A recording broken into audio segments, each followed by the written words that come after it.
Alerte rouge, la République démocratique du Congo est en pleine quatrième vague de Covid-19. Le nombre de cas ne fait qu'augmenter le jour au jour.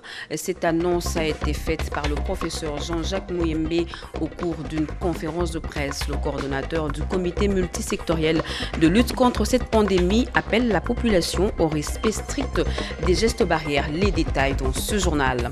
Procès sur l'assassinat de Floribert Chebeya et son chauffeur Fidel Bazana. Les nouvelles révélations troublantes viennent d'être enregistrées. Le prévenu Paul Moulamboué avoue qu'il était informé de ce double assassinat. La coalition militaire RDC-Ouganda pour la paix dans l'Est requiert l'adhésion de tous les Congolais ainsi que la communauté internationale. L'annonce a été faite aujourd'hui au corps diplomatique en poste à Kinshasa par le vice-premier ministre en charge des Affaires étrangères, Christophe Lutundula. Une invitée dans ce journal, il s'agit de Madame Stéphanie Mbombo, présidente du parti politique Cercle de réformateurs intègres du Congo. Avec elle, nous allons parler de l'an 1 de CRIC. Madame Stéphanie Mutombo, bonsoir. Bonsoir. Stéphanie Mbombo, bonsoir. Nous sommes à vous tout à l'heure. Voilà pour les titres. Mesdames et messieurs, bonsoir. Il est 20h à Kinshasa, 1 heure de plus dans l'Est du pays. Il est l'heure de vous informer. Le président de la République, Félix-Antoine Tshisekedi Tshilombo, a participé ce jeudi par visioconférence au sommet sur la démocratie organisé par le président des États-Unis, Joe Biden. Dans son intervention, le chef de l'État a parlé de l'expérience de la RDC sur la démocratie, la lutte contre la corruption et le respect des droits humains. Kibambiso Moïsa.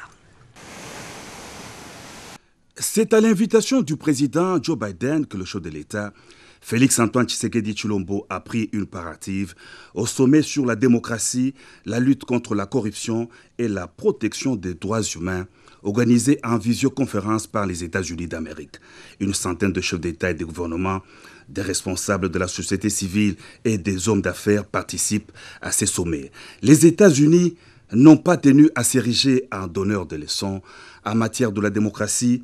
Ces sommets visent le partage d'expériences avec des leaders mondiaux sur la question, a notamment précisé le président Biden dans son discours d'ouverture des assises.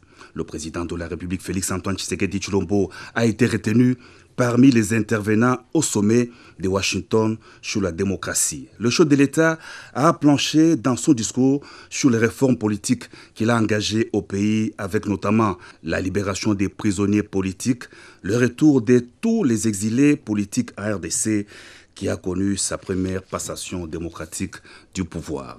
Le président de la République a aussi relevé d'autres progrès enregistrés depuis son avènement à la magistrature suprême en matière de renforcement de la démocratie, la liberté d'expression, d'organisation de rassemblements politiques et de marche. Le chef de l'État n'a pas manqué de souligner sa politique de palabres africaine, du dialogue, de l'application de la justice transitionnelle et de la protection des droits de l'homme et des médias. Les sommets de Washington sur la démocratie s'étendent sur 2 jours, du 9 au 10 octobre 2021.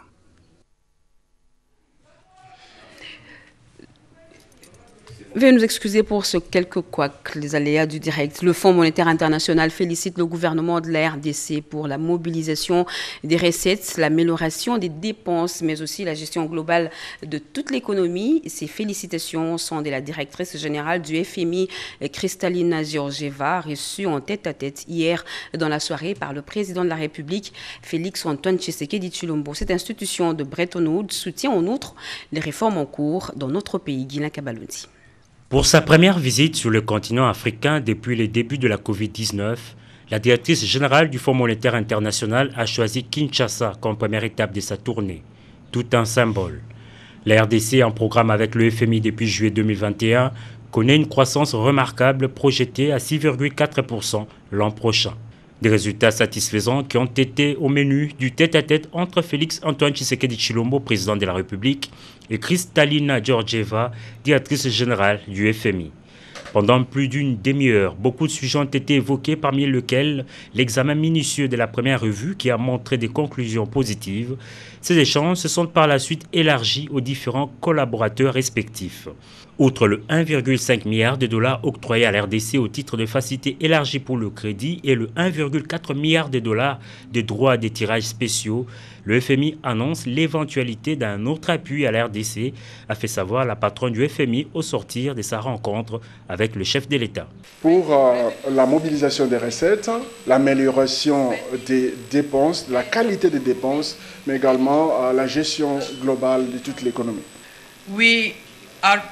Voilà, nous sommes encore en train de pouvoir mobiliser environ 100 milliards de dollars auprès des pays avec une position plus forte, des réserves plus énormes, pour pouvoir les disponibiliser à l'intention des pays qui ont des besoins plus accrus.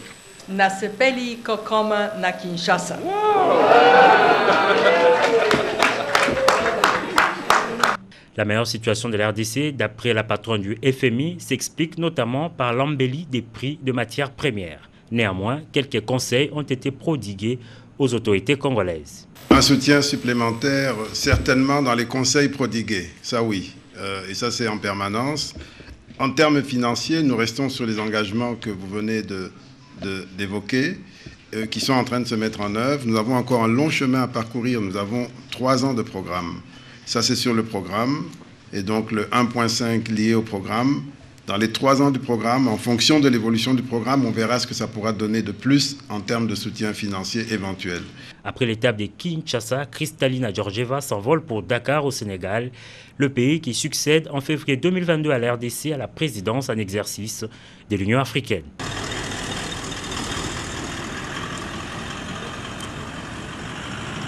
Seuls les finalistes du secondaire ayant obtenu 70% seront éligibles au test d'admission en faculté des médecines. Cette recommandation des États généraux de l'enseignement supérieur, traduite sous forme d'un arrêté du ministre de l'Enseignement supérieur et universitaire, fait polémique.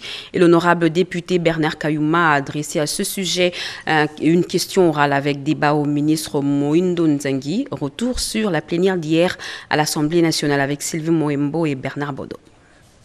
Un médecin mal formé est un danger pour la République. L'arrêté fixant à 70 le pourcentage de points que tout détenteur d'un diplôme d'État doit avoir obtenu pour être admis dans les facultés de médecine en République démocratique du Congo a poussé le député national Bernard Kayumba à adresser une question orale avec débat au ministre de l'Enseignement supérieur et universitaire.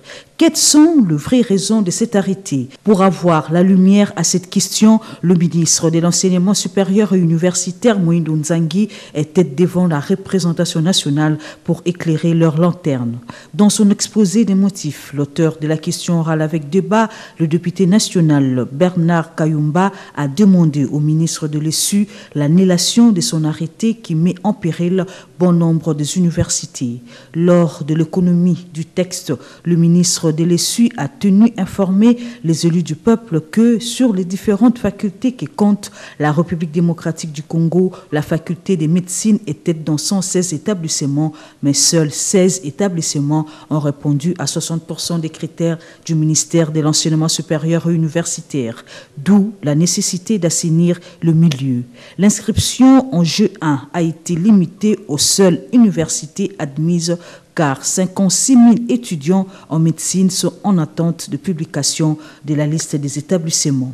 Les députés nationaux se sont lancés dans un débat houleux sous la conduite du speaker de la Chambre basse du Parlement, Christophe Mbosoko Diapwanga. Dans leur majorité, les députés nationaux remerciaient le ministre Moïndo Nzangi pour les éclaircissements.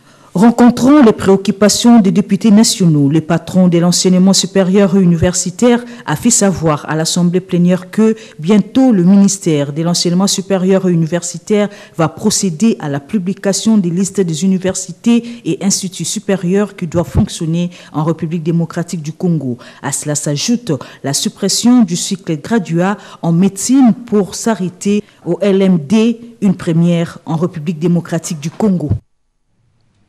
Et la Tanzanie, ce pays voisin, a fêté hier la fête de son indépendance et la République démocratique du Congo a été représentée par le Premier ministre Jean-Michel Samalukonde Pati Tondwango. 9 décembre 1961, 9 décembre 2021, la Tanzanie totalise 60 ans d'indépendance. Il fête célébrer avec pompe devant sa présidente Samia Suluhu Hassan. Invité à cette fête nationale en sa qualité de président en exercice de l'Union africaine, le chef de l'État, Félix Antoine Tshisekedi Tshilombo, s'est fait représenter par le Premier ministre et chef du gouvernement Jean-Michel Samalukonde Kyenge. Cette République fédérale de la Tanzanie, multipartite et présidentielle dans son histoire, en 1890 était établi un protectorat par la Grande-Bretagne sur l'archipel des Zanzibar, pendant que l'Allemagne régnait sur le Rwanda et le Burundi avec la partie continentale de l'actuelle Tanzanie. Son autonomie dans le Commonwealth, acquise grâce à la Grande-Bretagne, a renforcé les poids politiques des faits le président Julius Nyerere, père de l'indépendance, pour unifier les îles Zanzibar, Pemba et Tanganyika, devenues aujourd'hui Tanzanie. À la tête de son pays, Samia Suluhu Hassan a succédé au président John Magufuli, décédé le 17 mars 2021 à l'âge de 61 ans. Étaient présents à la cérémonie plusieurs chefs d'État et de gouvernement. L'implication de la femme dans le processus de prévention, médiation et consolidation de la paix en Afrique centrale, ce thème de la conférence de la CEAC a incité le Premier ministre congolais Jean-Michel Samalukonde lors de la clôture à appeler les pays membres à s'impliquer davantage dans la thématique de ce sommet. Encore une fois, Pati Tondouango. Clôturée par le Premier ministre Jean-Michel Samalukonde Kyenge, la conférence régionale sur les femmes, la paix et la sécurité en Afrique centrale, tenue à Kinshasa, s'est soldée par l'adoption par la société civile de cette sous-région de la déclaration sur l'implication des femmes dans les processus de prévention, de médiation et de consolidation de la paix pendant et après la période post-conflit. Cette déclaration a, selon les chefs de l'exécutif national, le mérite de réaffirmer l'engagement de la communauté sous-régionale dans la promotion de la place de la femme dans les instances de négociation et de décision. En adoptant la déclaration de Kinshasa, les mouvements de la société civile de l'Afrique centrale, en appui de l'exécutif sous-régional, viennent de marquer un tournant décisif dans la marche vers l'affirmation du rôle davantage significatif de la femme dans les processus de prévention, participation, protection, secours et relèvement des femmes pendant et après les périodes de conflit. Au nom de mon pays, j'adresse mes sincères remerciements au gouvernement respectif de la communauté économique des États d'Afrique centrale. Plusieurs personnalités des marques ont rehaussé de leur présence la cérémonie. La République démocratique du Congo et l'Ouganda tiennent à renforcer leur coopération militaire. Le ministre congolais de la Défense nationale, Gilbert Kabanda, et son homologue ougandais ont apposé leur signature aujourd'hui à Bunia au bas de cet accord, justement pour traquer les groupes armés, notamment les ADF. Junior Selemani. La République démocratique du Congo et la République de l'Ouganda, déterminées à mutualiser les forces pour détruire les ADF, un ennemi commun en Ituri et dans le Nord Kivu. Objectif, imposer la paix et stabiliser la région. Voilà ce qui justifie l'arrivée ce mercredi à Bunia du ministre ougandais de la Défense, l'honorable Vincent Bamulangaki, accueilli au bas de la passerelle par le gouverneur militaire de l'Ituri, le lieutenant-général Luboyanka Shamajoni. Se confiant à la presse, le patron de la défense ougandais s'est exprimé à ce terme. Nous sommes arrivés ici et nous nous visitons en tant que frères. Et comme vous le savez, nous avons un ennemi commun. Et vous savez, quand un voisin crie, il dit « Venez au secours ». On ne peut pas refuser de secourir le voisin quand il y a un problème. Pour sa part, premier vice-président de la Commission de défense et sécurité à l'Assemblée nationale, Jacques Njoli appelle la population de l'Ituri à soutenir les forces armées de ces deux pays pour la neutralisation de ces ennemis de la paix. Nous allons découpler la puissance de feu. En définitive, l'objectif c'est la paix. Et la paix ne se construit pas simplement avec les armes, la paix se construit aussi avec les âmes, c'est-à-dire les prédispositions de toutes les communautés à déposer les armes, à venir, n'est-ce pas, construire cette nation, c'est vivre ensemble qui doit constituer les sous-bassements de notre devenir commun. Il faut préciser que le député national et sénateur des provinces de l'Ituri et du Nord Kivu multiplie des rencontres avec différentes couches sociales de Bunia pour la vitalisation des forts actuels de l'état de siège en vue d'une victoire finale sur les groupes armés. Et le chef d'état-major général des FARDC, le général d'armée Célestin Malamoussessé, a reçu ce jeudi la députée française Françoise Dumas, présidente de la commission défense de l'Assemblée nationale française, pour harmoniser justement les vues afin de renforcer la coopération stratégique entre la France et la République démocratique du Congo. Regardez. Dans le souci de renforcer davantage la coopération militaire entre la République démocratique du Congo et la République française, le chef d'état-major général de FARDC, le général d'armée Malamoussessé, a reçu ce jeudi 9 décembre 2021 au quartier général des Forces armées la députée française Françoise Dumas, présidente de la Commission de la défense nationale et des Forces armées de l'Assemblée nationale française, venue s'enquérir de la situation de FARDC et le niveau actuel de la coopération militaire franco-congolaise, accompagnée de l'ambassadeur de France en RDC, Bruno Aubert, de l'attaché de défense près de l'ambassade de France, du chef de l'armée de terre français. Ils ont échangé avec le chef d'état-major général sur certaines problématiques, entre autres les risques et les menaces dans la partie est de la RDC, les difficultés que rencontre l'armée congolaise et autres. Au sortir de leurs échanges, la députée Françoise Dumas est revenue sur les mobiles de cette rencontre à notre micro. Mon mobile, c'était de voir comment, en tant que présidente de la commission de la défense, nous pouvions poursuivre et approfondir notre partenariat stratégique, ce qui veut dire déjà partir d'une analyse commune des menaces, de voir comment vous y faites face, comment elles évoluent dans la région et voir comment on pouvait travailler ensemble, continuer à travailler ensemble. Il y a déjà une relation de partenariat forte, mais je pense que nous avons désormais encore plus de choses à faire ensemble.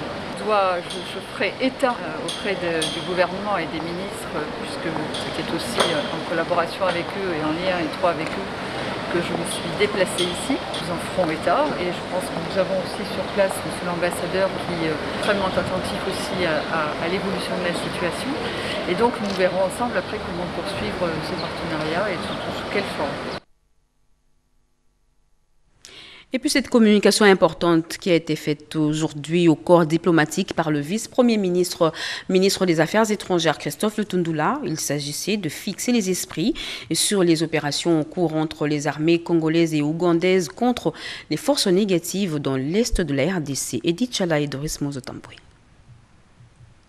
Une rencontre coutume diplomatique qui n'a pas pu avoir lieu plus tôt à cause de l'agenda très chargé du vice-premier ministre, ministre des Affaires étrangères, Christophe Lutundula, à sa prise de fonction. La communication de ce jour au corps diplomatique en République démocratique du Congo a porté sur les soutiens tous azimuts dont doit bénéficier la mutualisation des efforts des FARDC et des UPDF dans la traque des ADF Nalu dans les provinces sous état de siège de l'Ituri et du Nord Kivu. Le passé fâcheux des années 90 hante certes les esprits, mais la lutte contre le terrorisme impose cette mutualisation des efforts entre l'Ouganda et la RDC qui ne doit aucunement être confondue avec une quelconque aliénation d'une partie du territoire national. Aussi bien en droit qu'en fait, les opérations actuelles sont amplement justifiées. Il n'y a nulle part matière ni à l'aliénation de la souveraineté de la RDC, ni à la reproduction de l'histoire des rébellions des années 90, comme d'aucuns le prétendent. Nous nous trouvons ici dans l'hypothèse parfaite de légitime défense et de menace à la paix ainsi qu'à la sécurité, non seulement des deux États, mais aussi de celle de l'ensemble de la communauté internationale. La communauté internationale ici représentée a été sensibilisée par le gouvernement de la RDC sur les opérations en cours dans l'est du pays.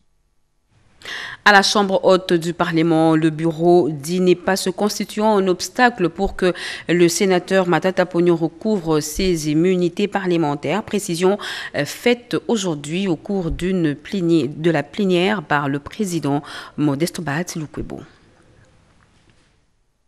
En réaction aux allégations du sénateur Matata Ponyo, qui estime que le bureau du Sénat serait en complicité avec la justice pour lui priver de recouvrer ses immunités, le président du Sénat, Modeste Bahati, dit n'être pas concerné, lui et son bureau, par ces allégations.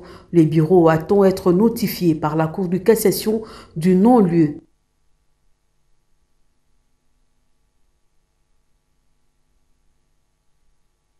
Dont l'affaire de biens arianisés par laquelle ces humilités ont été levées par les Sénats. J'ai compris son angle d'attaque après avoir attaqué le chef de l'État, après avoir attaqué la justice. Maintenant, la méthode, c'est de s'attaquer au président du Sénat et au bureau du Sénat. Le Sénat n'est pas une juridiction, parce que nous vous avons suivi.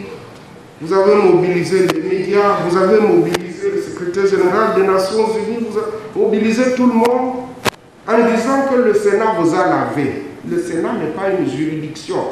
Si vous voulez vous défendre, allez vous défendre auprès de la justice.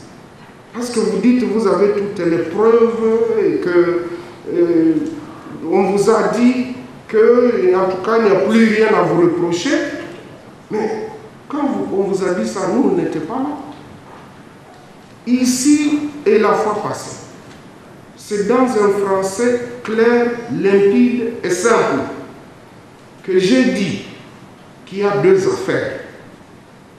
L'affaire Bukangalonzo, pour laquelle vous êtes allé à la cour. Nous, ça ne nous préoccupe pas, parce qu'on avait déjà tranché sur ce dossier.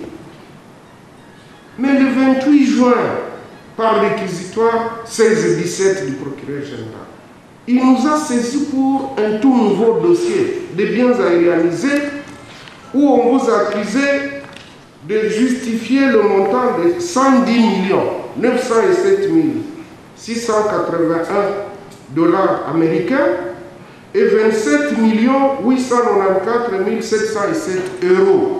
Voilà le dossier pour lequel vos immunités ont été levées. Et donc, par parallélisme de forme, dès lors que le dossier est au niveau de la justice, ce que je vous ai dit ici et devant les collègues, c'est de dire, dès que vous nous apportez le document de non-lieu dans ce dossier ici des biens aérianisés, pas dans Bukangalonzo, dans ce dossier, automatiquement, vous récupérez vos immunités. Est-ce que c'est si compliqué? Est-ce qu'il faut être juriste pour que nous puissions comprendre ça? Amenez-nous, puisque le procureur, l'AG vous a dit non, en tout cas il n'y a rien, nous avons retrouvé les preuves. Mais qu'il le fasse par écrit, qu'il vous délivre un document. Donc je pense, chers collègues, cherchez à vous défendre, parce que vous dites que vous êtes innocent. On n'est jamais allé au fond de votre dossier. Jusque-là, on est dans les procédures. Si vous voulez être lavé, allez au fond du dossier, vous prouvez votre innocence et comme ça vous nous laissez tranquille. Et nous vous l'avions dit à l'ouverture de ce journal que nous recevons pour vous Madame Stéphanie Mbombo. Elle est présidente du parti politique Cercle des réformateurs intègres du Congo, CRIC. Bonsoir Madame. Bonsoir. Votre parti a totalisé une année ou va totaliser une année demain, le 10 décembre. Absolument. Quelle est la vision de votre parti et quel est votre bilan? Merci beaucoup de m'avoir invité. Notre parti a totalisé un an. Notre vision est libérale, notre vision est développement durable, évidemment, et nous avons une idéologie libérale, libéralisme mais surtout économique. Nous sommes basés sur 5 piliers, dont l'éducation, l'environnement, l'état de droit et le réforme. Donc nous accompagnons la chef de l'État dans ces 5 piliers. Donc c'est très important que nous puissions maintenant parler de 5 ans. Nous aurons demain à la journée de botanique de Kinshasa de 14h à 18h. Nous allons célébrer nos festivités et nous allons démontrer notre parcours. Jusqu'à là, nous avons fait beaucoup de démarches au niveau de l'entrepreneuriat, la sensibilisation, l'accompagnement de projets de jeunes, l'accompagnement de projets des femmes. Demain, par exemple, nous avons fait un lobby pour financer 100 familles congolaises à commencer un entrepreneuriat dans le domaine de vente de pain et le domaine de vente de machines qui mouent les feuilles de manioc. Parce que vous savez que les feuilles de manioc peuvent régénérer générer. Cette machine peut générer 50 000 francs congolais par jour. Donc ce sont des projets communautaires, mais aussi des projets innovants dont nous avons de jeunes des Bibois et des jeunes de Kankokolo qui innovent dans le domaine de l'énergie, de l'économie verte. Nous avons des jeunes qui ont innové dans le domaine des tables électriques, que nous faisons la promotion. C'est des gens de jeunes-là. Aussi au niveau de l'éducation, nous pensons à des écoles pour émettre des livres sur l'environnement, sur l'éducation. Nous accompagnons le chef de l'État dans la gratuité. Et aussi, vraiment, nous sommes très forgés dans les réformes fiscales pour que l'entrepreneuriat soit une réalité. Parce que le système fiscal actuel n'est pas propice à l'entrepreneuriat, à la croissance économique. Nous remercions le ministre des Finances d'avoir produit ces projets de loi sur la réforme fiscale. Nous appelons à nos voeux que le parafiscal devienne un régime fiscal forfaitaire, plutôt d'avoir des centres parafiscaux qui n'encouragent pas l'entrepreneuriat. Évidemment, nous sommes représentatifs aussi au niveau de province. Pendant un an, nous avons atteint tous les recoins de la RDC. Nous sommes à Beni, nous sommes à Kisangani, nous sommes à Goma, dans le Katanga, dans le Bandundu, dans le Congo central, dans le Kananga, dans le Sankuru. Et demain, tous les fédéraux seront là. Mais aussi au niveau de la diaspora, nous avons des délégations qui viennent de Londres, de la Belgique, qui sont venues pour participer à cette festivité. Un an, ce n'est pas beaucoup, mais un an, c'est une année des actions non-stop que CRIC a fait et que vous allez découvrir avec nous demain ensemble au Jardin botanique de Kinshasa. Justement, un an, ce n'est pas beaucoup, mais vous avez fait beaucoup de choses. Quelles sont vos perspectives d'avenir? Les élections approchent. Nous sommes vraiment prêts et outillés pour participer aux élections et ramener une majorité nécessaire à notre parent politique, le président de la République, pour qu'il puisse mener en bien les réformes tant attendues qu'il a promis lors de son premier quinquennat, qu'il n'a pas pu mettre en œuvre pour l'instant. Nous sommes un parti qui ne demande pas le changement, parce que nous sommes le changement. La seule façon de demander un changement, c'est de l'être soi-même. Voilà pourquoi dans le domaine de l'environnement, par exemple, qui est notre pilier, nous avons, au sein de notre siège qui est en face de l'église de Notre-Dame de Lingwala, nous avons des panneaux solaires pour pallier aux coupures d'électricité. Ça nous a coûté cher, mais parce que nous voulons prêcher par l'exemple, parce que nous pouvons faire, voilà pourquoi nous le faisons. Donc nous appelons vraiment les jeunes de Kinshasa, les mamans, les papas, tous ceux qui croient au changement, qui ont une vision et qui pensent qu'il y a un parti qui peuvent les accompagner dans ça. CRIC est là pour vous accompagner, pour que nous puissions nous tous faire un lobby. Nous ne sommes pas un mouvement philanthropique, loin de cela, mais nous faisons de lobby, que ce soit au niveau de l'État, au niveau international, pour que vos projets arrivent à devenir un projet viable et économique. Madame Stéphanie Mbombo, merci beaucoup. Je rappelle que vous êtes la présidente nationale du parti politique Cercle de réformateurs intègres du Congo. Merci. Merci beaucoup. Justement, après COP26, le président du Centre mondial d'adaptation a été reçu ce jeudi à la Cité de l'Union africaine par le président de la République et chef de l'État Félix-Antoine Tshisekedi Tshilombo. La visite du patriarche s'inscrit dans le cadre de suivi de la conférence internationale sur le climat. Regardez. Retombée du sommet sur l'accélération de l'adaptation en Afrique à la COP26 à Glasgow, en Écosse.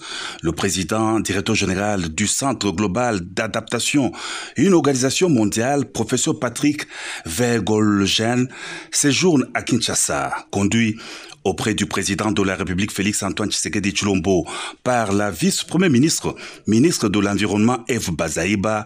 Il a annoncé l'application prochaine du programme d'adaptation qui devra mobiliser 25 milliards de dollars américains en 5 ans en faveur de l'Afrique, le continent qui n'a pas occasionné le changement climatique, mais qui souffre d'une situation causée par une autre partie de la planète. Pour la République démocratique du Congo, pays solution, le PDG du Centre mondial d'adaptation a indiqué qu'un programme national, le tout premier du genre, sera signé avec son institution. This is my first visit, international visit, right after Glasgow.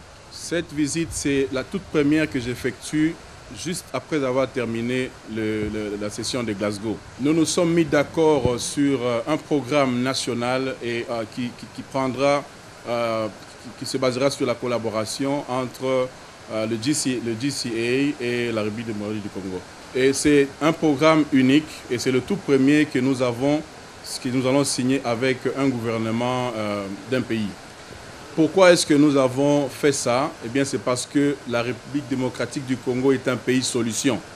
Mais il faut à présent que les partenaires au niveau international puissent soutenir cette solution et provoquer un passage à l'échelle, agrandir cette capacité d'être une solution. Et c'est ainsi qu'avec Madame la vice-première ministre et tout à l'heure avec son Excellence le Président, nous nous sommes mis d'accord sur 4 axes d'intervention. Le premier axe d'intervention concernera la transformation de l'agriculture avec l'objectif que l'agriculture fasse moins de pression sur les forêts. Le deuxième axe concerne la construction d'infrastructures dans les pays qui peuvent résister les chocs dus aux événements extrêmes causés par le changement climatique. Le troisième axe d'intervention concerne la problématique de l'emploi des jeunes, à savoir trouver des mécanismes, mettre en place des mécanismes qui permettra à ce que les jeunes trouvent des emplois basés sur la nature et qui payent mieux, qui assurent mieux leur avenir. De manière tout à fait logique, le quatrième axe d'intervention concerne les finances climatiques. C'est d'une extrême importance qu'aujourd'hui, la finance climat qu'il y a au niveau international puisse couler à flot en République démocratique du Congo. Des résolutions de l'après-COP26 de Glasgow seront appliquées en RDC qui abritera le tout premier bureau national d'adaptation, atteste la vice-première ministre, ministre de l'Environnement. Après la conférence de Glasgow qui a réuni tous les pays du monde, la République démocratique du Congo est le premier pays où les résolutions vont commencer à se mettre en œuvre. Ça, c'est très important. Et le premier acte, la venue des CEO d'adaptation. Deuxième acte, c'est l'installation du Bureau national de l'adaptation en République démocratique du Congo. Là, le gouvernement congolais a donné les locaux nécessaires. Dès le mois de janvier, il y a un consultant qui sera mis en place ici, qui va travailler non seulement avec le ministère de l'Environnement et du Développement durable, mais aussi avec les autres ministères sectoriels concernés. Vous avez entendu parler de l'agriculture, des finances, des infrastructures, etc., dans le cadre aussi du développement rural.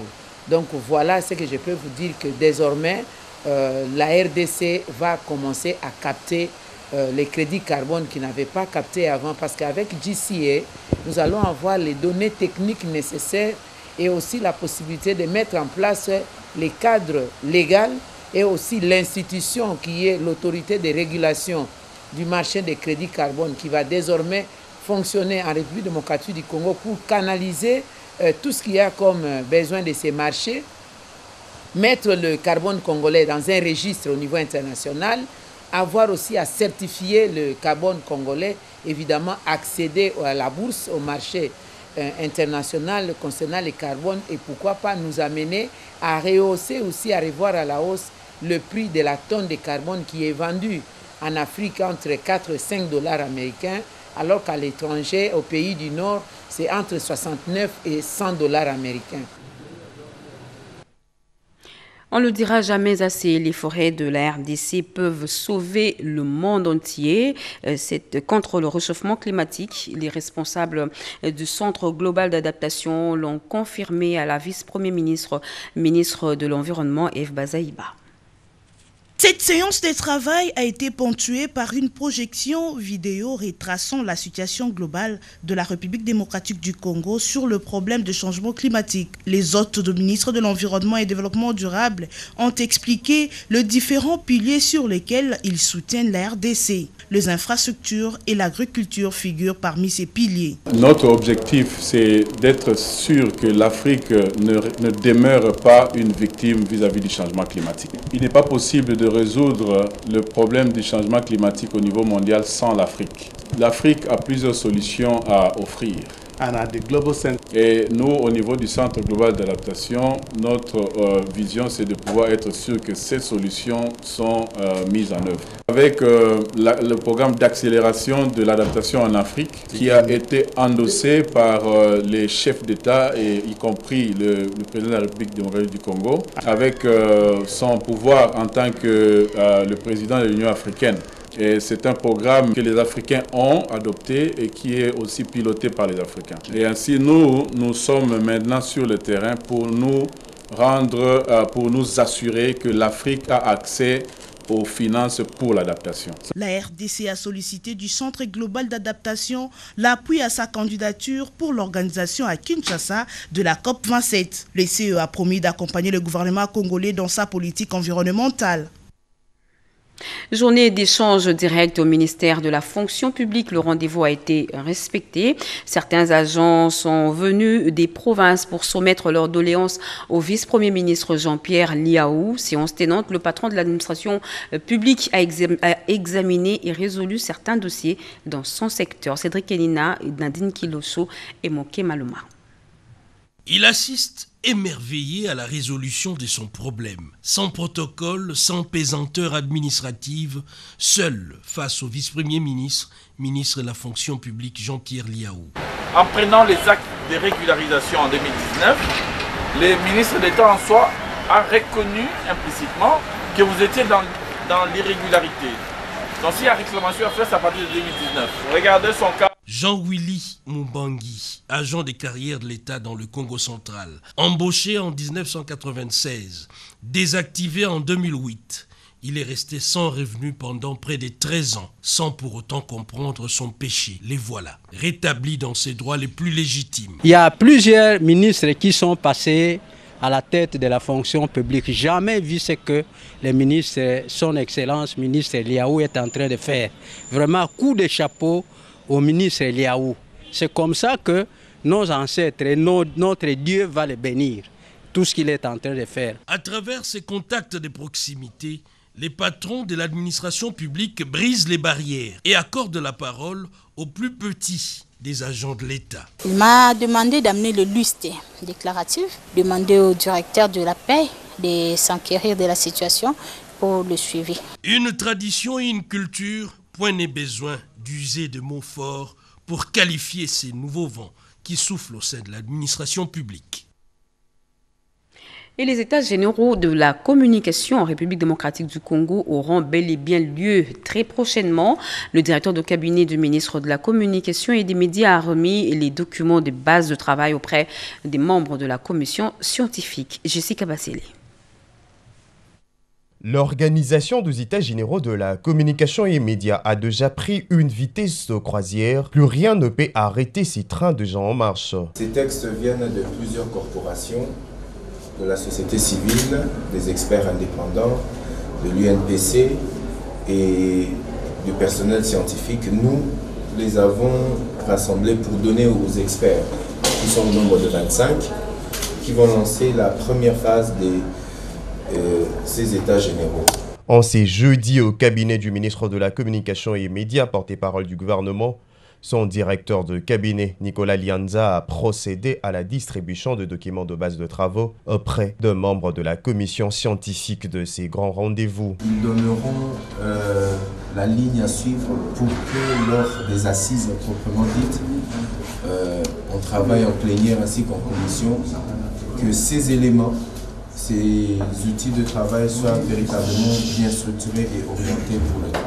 Représentant le membre de la commission scientifique, Jean-Marie Kassamba a remercié le directeur de cabinet du ministre Patrick Mouyaya Katembwe, mais aussi tout son cabinet qui travaille sur ces grands projets des états généraux de la communication et médias en RDC. Nous sommes ici l'échantillon des experts qui allons travailler effectivement sur ces documents que nous venons de recevoir. Nos collègues vont nous rejoindre parce que nous allons nous interner dans quelques heures. Ces états généraux de la communication et médias permettront de résoudre certains maux qui gangrènent la presse congolaise et donner une nouvelle direction aux médias congolais.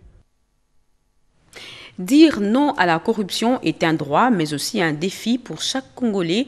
Ces propos sont de la ministre d'État en charge de la justice prononcée lors de son message adressé à la nation à l'occasion de la Journée internationale de la lutte contre la corruption, célébrée le 9 décembre de chaque année. On écoute Madame Rose Mutombo. Ce fléau, longtemps décrié depuis les temps immémoriaux, est à la base du sous-développement. Ayant conscience du tort que la corruption a causé à notre pays, Son Excellence Félix Antoine Tshisekedi Tshilombo, président de la République, chef de l'État, fait de la lutte contre la corruption son cheval de bataille. À ce titre, je voudrais ici lui rendre les hommages le plus mérités pour la mise en place d'un climat propice et indispensable à la lutte contre la corruption. Son activisme remarquable n'est que l'expression d'une volonté politique dont avait jadis besoin les filles et fils de la République démocratique du Congo. Le gouvernement, dirigé par son Excellence, Monsieur le Premier ministre, chef du gouvernement Jean-Michel Sama Lukonde Kyenge, n'est pas en reste. À cet effet, il nous interpelle tous à conjuguer les efforts, chacun dans son secteur d'activité, afin de vaincre ces fléaux de corruption avec toutes ces antivaleurs qui minent l'état de droit et le développement économique de la République démocratique du Congo. Peuple congolais, dire non à la corruption est un droit et un défi pour chaque Congolais. Pour ce qui est de mon ministère, nous avions organisé à Kinshasa du 19 au 23 octobre 2021 le premier état généraux de la lutte contre la corruption, dans l'objectif de poser un diagnostic sans complaisance de l'évolution de la lutte anticorruption en vue de contribuer à une diminution sensible et durable de la corruption en République démocratique du Congo. Et justement, à l'occasion de cette journée, une matinée de réflexion a été organisée aujourd'hui à l'ambassade des Pays-Bas. Les participants ont appelé à l'élaboration d'une politique nationale de lutte contre la corruption dans la gestion des affaires publiques. Eric Kabamba. 2021 a été une année de sensibilisation dans la lutte contre la corruption. Il faudra maintenant passer à l'acte. Ces plaidoyers, faits en des termes tranchants et du professeur Luzolo Bambi, qui a appelé les autorités du pays de cesser de faire de la RDC un cimetière des hommes intègres. Plaidoyer fait au cours de cette journée d'interpellation organisée à l'occasion de la Journée internationale de lutte contre la corruption. Au nombre des intervenants de cette conférence organisée à l'ambassade du Pays-Bas, Augustin Kankou, membre du Global Compact, qui a réitéré l'engagement de son institution d'aider la RDC dans ses combats. C'était une occasion pour nous de lancer nos travaux, les travaux de la commission, et on n'a pas voulu passer cette journée de façon inaperçue. On a voulu associer les acteurs congolais qui luttent contre la corruption, qui sont engagés dans ce grand combat contre ce fléau qui gangrène notre société. C'est dans cet ordre d'idées que nous avons pensé réunir tous nos partenaires, tous nos membres, afin d'échanger sur cette question d'actualité qu'est la corruption. La patrouille financière est une arme efficace mise en place pour lutter contre la corruption en RDC, a fait entendre l'inspecteur général de finances Jules Alinguete lors de son speech. Au terme de cette conférence, tous les participants ont plaidé pour la mise en place d'une politique efficace de bonne gestion des affaires publiques. Rebondissement dans l'affaire du meurtre de l'activiste de droits de l'homme Floribert Chebeya et son chauffeur Fidel Bazana. Le prévenu Paul Mouilambwe déclare qu'il aurait été informé de ce double assassinat à travers les caméras de surveillance. Marie Kalong. Après avoir passé 10 ans en exil, le prévenu Paul Mouilam, commissaire supérieur adjoint, est venu clamer son innocence en donnant sa version de fait à la haute cour militaire dans l'affaire du double assassinat de Floribert Chebeya et de son chauffeur Fidel Bazana. Selon Paul Mouilambwe, commandant sécurité à l'inspection générale de la police, il aurait été informé de l'assassinat de Floribert Chebeya à travers les caméras de surveillance. Le chef s'excuse, ne peut pas vous recevoir ici au bureau. Il préfère vous recevoir à sa résidence. Et Chebeya était d'accord de ça. Et après, ils ont descendu, arrivés à la réception. Et ils ne connaissent pas le fonctionnement des caméras de surveillance. Or, nous, on a mis des systèmes d'alerte. Si quelqu'un fait le mouvement brusque, les caméras vont sonner. Et lorsqu'ils sont descendus, et là, j'ai aperçu dans mes caméras de surveillance le véhicule canine qui s'approchait vers la porte à l'entrée à la réception. Et quand ils ont descendu avec Chebeya, Ils l'ont pris brusquement. Les policiers qui étaient sous commandement du major Christian l'ont pris brusquement et les caméras ont sonné. J'ai vite fermé les bureaux. Du fait que j'ai imaginé que le véhicule est du bataillon canine, je n'étais pas allé directement au hangar. Je me suis d'abord sorti de la porte de l'autre côté pour aller au bataillon canine. Je suis arrivé là-bas, je n'ai pas trouvé le véhicule. En regardant, j'ai vu le véhicule en marche dans le hangar et je me suis rapproché. J'ai trouvé Christian Goï avec le corps de Tchébé. Pour le ministère public, de tels aveux, le prévenu par sa déposition veut se soustraire du coup en jetant la responsabilité aux autres. Est-ce que vous pouvez dire à la cour? C'est facile de dire que je suis là, je peux travailler à tout moment, à n'importe quel, je peux quitter. Mais le 1er juin, le jour où Tchébé allait mourir, avant de mourir, le seul bureau qu'il a visité ou qu'il a été reçu, c'était le vôtre. Pour l'avocat conseil des parties civiles Eli Mbikaï Mwamba, la justice doit faire son travail. La dite cause a été renvoyée au vendredi 10 septembre 2021 pour la poursuite de l'instruction. Une bande d'escrocs est tombée dans le filet de la police. 3 criminels spécialisés dans le recrutement pour le compte de la police ont été présentés ce jeudi à la presse par le porte-parole de la PNC, le commissaire supérieur principal Piro Mwanamputu. Ces inciviques ont tenté d'escroquer les autorités de la République. C'est un récit de Françoise Bouela et Jean-Paul Moaï. Leur mode opératoire est classique. Ils procèdent à de faux recrutements et opèrent des affectations imaginaires, moyennant quelques billets de banque. Tout l'argent que Django récoltait, ils s'organisaient pour aller le lui remettre dans un bar. Les services de sécurité ont mis fin à cette aventure. Certaines de leurs victimes ont reçu des promesses de nomination au sein de la police. Une bande de 3 individus, dont un pasteur escroc. Monsieur que voici, le 29 novembre dernier, a déjoué toute la garde de Madame la vice-première ministre, ministre de l'Environnement et du Développement durable, en prétextant qu'il était honorable député national et qu'il avait une urgence à communiquer de bouche à l'oreille à son Excellence. Il a déjà fait ses exploits avec les ministres de l'économie. Plusieurs autres objets ont été saisis lors de cette arrestation. Des fausses feuilles de route, des photos passeports, des fausses cartes de service, des tenues de policiers et des galons des officiers supérieurs. Des équipes du FMI conduites par Kristalina Georgieva ont travaillé avec celle du ministre des Finances sur les revues programmes du FMI. C'était après les tête-à-tête entre Nicolas Kazadi et Kristalina Georgieva. Edith Chala. Venue à Kinshasa en mission officielle, la directrice générale du Fonds monétaire international, Kristalina Georgieva, a été reçue par le ministre des Finances, Nicolas Kazadi, sur l'optimisation des efforts en vue de matérialiser les clauses du programme conclu entre le FMI et la RDC. We had a very constructive discussion with the minister and his team.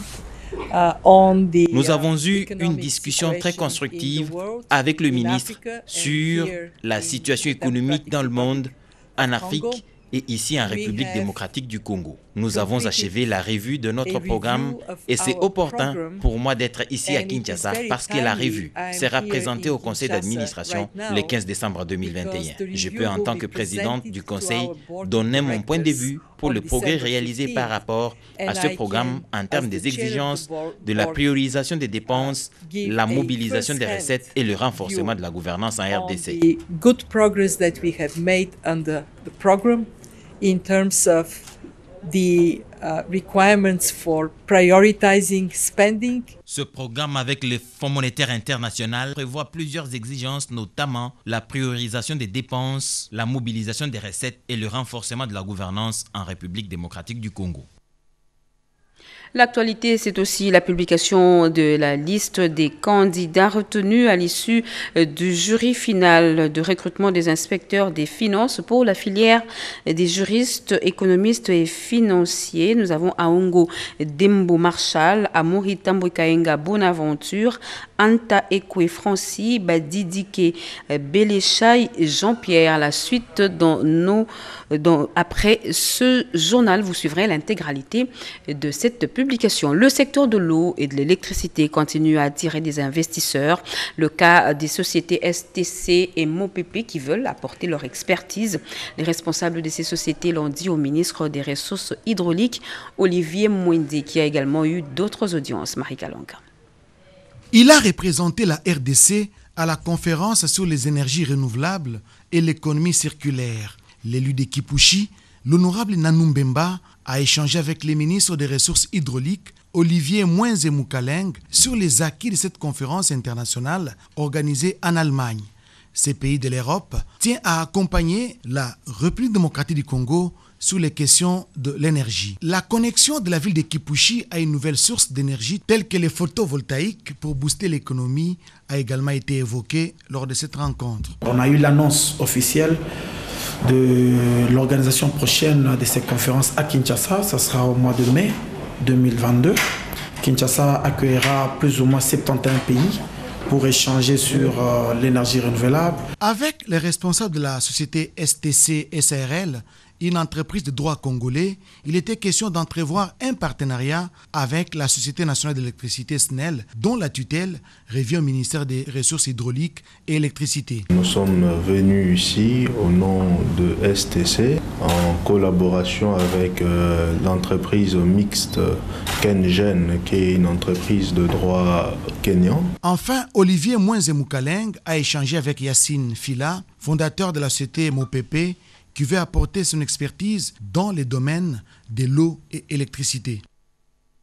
Le comité de pilotage du projet d'appui au développement des micro, petites et moyennes entreprises a tenu sa 3e réunion présidée par le ministre d'État, ministre des PME. Les détails avec Mireille Ndeke. La conduite du ministre d'État en charge de l'entrepreneuriat, petites et moyennes entreprises, Maître Eustache Moranzi, le membre du comité de pilotage du projet d'appui au développement de micro, petites et moyennes entreprises, parmi lesquels le ministre d'État en charge du plan, Christian Mwando, la ministre du genre, Gisèle Ndaya, et son collègue de la jeunesse, Yves Mbokoulou, ont évalué les rapports synthèse annuels du dit projet, présentés par les coordonnateurs de l'unité de coordination du PADEMPME, Alexis Mangala, pour l'exercice 2020-2021. Il était question de passer en revue les différentes actions menées au courant de cette période avec l'appui financier de la Banque mondiale. Mention spéciale pour les soutiens à l'entrepreneuriat de femmes, caractérisé par la formation à l'initiative personnelle et d'autres opportunités en faveur de la femme. Et plusieurs autres actions se focalisant sur le renforcement de capacités de PME, les tout sur une enveloppe globale de 100 millions de dollars américains. Grâce à ce projet, près de 960 jeunes ont pu avoir une subvention pour booster leur projet. Plus de 1500 femmes sont en train d'être encadrées et près de 600 PME ont reçu aussi une subvention. Et tout cela grâce à l'accompagnement de la Banque mondiale. Le rapport synthèse annuel 2020-2021 étant adopté après examen, l'heure est à la présentation par le coordonnateur de l'unité de coordination du PADEMPME du PTBA pour l'exercice 2022-2023. Il y a lieu de souligner que ce projet reste focalisé sur 4 villes pilotes, à savoir Matadi, Kinshasa, Goma et Lubumbashi. Nous vous l'avions dit à l'ouverture de ce journal que la 4e vague de Covid-19 attaque déjà la République démocratique du Congo. L'annonce a été faite par le docteur Muyembe au cours de son point de presse hebdomadaire. Le virologue congolais exhorte la population à fêter en famille et en respectant les gestes barrières et invite la population à se faire vacciner massivement pour lutter efficacement contre cet ennemi mortel. Lopez Kakuba. La 4e vague de la Covid-19 est déjà en République démocratique du Congo. Plus de 376 cas sont déjà enregistrés. Pour la première fois que toutes les zones de santé de Kinshasa ont enregistré ces cas, a annoncé le professeur Jean-Jacques Muyembe, coordonnateur du secrétariat technique de la riposte contre la Covid-19, le mercredi 8 décembre 2021. Le seul moyen pour éviter cette 4e vague, il faut respecter les gestes barrières et se faire vacciner. Fêter également en famille pour éviter cette 4e vague, a dit le docteur Muyembe. Nous sommes en pleine 4e vague parce que le nombre de cas ne fait qu'augmenter au jour le jour. Et nous avons atteint à peu près ce qui s'est passé au début de la 3e vague, avec plus de 200 cas en moyenne par jour. Et nous pensons qu'avec les menaces que nous avons actuellement de l'émergence de la souche Omicron, la situation va donc s'empirer et nous risquons d'avoir une épidémie importante de la Covid-19 dans les jours à venir. En collaboration avec la communication des risques et engagements communautaires, ce point de presse a eu lieu à l'Institut national des recherches biomédicales, INRB. Le bureau et les membres de la plénière de la Commission électorale nationale indépendante ont eu un premier échange avec le président de la République, Félix-Antoine Tshisekedi Tshilombo, à la Cité de l'Union africaine. Le président de la CENI, Denis Kedima, fait le point à l'issue de cette rencontre. On l'écoute.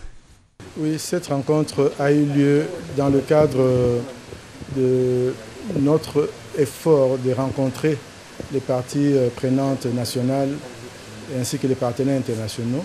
Le président de la République étant lui-même le chef d'une institution, il fallait bien que nous le rencontrions. Et maintenant que nous l'avons rencontré, nous allons voir toutes les autres institutions ainsi que les parties prenantes au processus électoral et pour avoir des échanges. Et c'est ce que nous avons fait. On a eu des très bons échanges. Nous avons discuté des besoins de la CENI parce que vous savez que le processus électoral commence. Et ça a été très bien reçu par le chef de l'État. Non, le chef de l'État, il était très réceptif parce qu'effectivement, il est, comme nous l'avons dit, il est le garant du bon fonctionnement des institutions. Il tient à ce que nous soyons en mesure de faire notre travail en toute indépendance. Il a insisté sur le caractère, la nature indépendante de la commission électorale, et l'impartialité et faire le travail de façon professionnelle. Le chef d'État a tenu à ce que le pays retrouve sa place dans le Conseil des Nations à travers les élections. Donc il a insisté sur cela et cela rencontre justement nos propres aspirations parce que nous comptons effectivement organiser des élections crédibles en termes de qualité et aussi en termes de promptitude, c'est-à-dire dans les délais constitutionnels. Le train est vraiment en marche. Le train est en marche. Comme vous le savez, nous avons déjà eu notre séminaire d'imprégnation. Nous travaillons sur notre feuille de route qui est quasiment finie et les choses ne vont plus traîner. Donc, soyez prêts.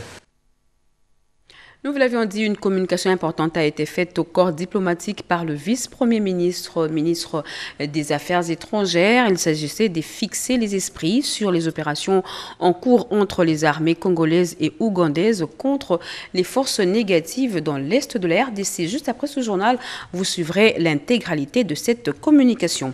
Et avant de boucler ce journal, la Société nationale d'électricité SNEL SA, département de distribution de Kinshasa DDK, informe son aimable clientèle que suite aux travaux d'entretien périodique des équipements électromécaniques prévus à la sous-station Massina, la fourniture de l'énergie électrique sera interrompue ce dimanche 12 décembre 2021 de 7h à 18h dans certains quartiers des communes ci-après, Njili, Massina et Kimbanseke. Toutefois, la situation pourra être rétablie aussitôt que les travaux prendront fin. Pour toute information utile, nos centres des ventes et services sont à la disposition de la clientèle ainsi que le call center de 178 et 188. La SNEL SA présente ses excuses pour ce désagrément fait à Kinshasa le 9 décembre 2021, le département. Fin de ce journal, mesdames et messieurs. Merci à vous qui nous avez suivis à Dibelengue, dans le Kassai central et partout ailleurs sur satellite. Vous êtes sur la RTNC. L'actualité continue sur nos antennes retrouvées à 23h. Serge Merlin Mata, grand, sera pour moi le plaisir de vous retrouver demain à 20h.